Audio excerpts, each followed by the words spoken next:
Un aplauso fuerte para la entrega, señor Capello.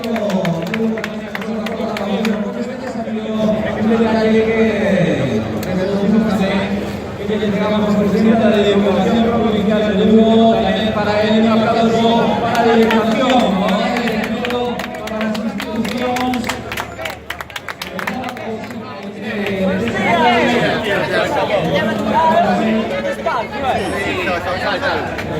Oye, checando acá, pero va a ir.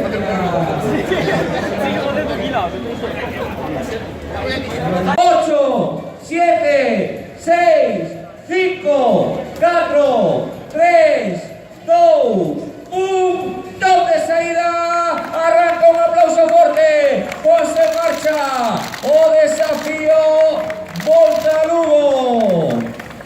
Ahí estamos ciclistas en esta marcha que nos van a elevar hasta Ponte Nova nesta de Lugo, Concello Lugo, Deputación, moitísimas grazas por apoyarnos nesta saída. Ponemos en marcha cara a Ponte Nova, pusos en marcha o desafío Volta Lugo.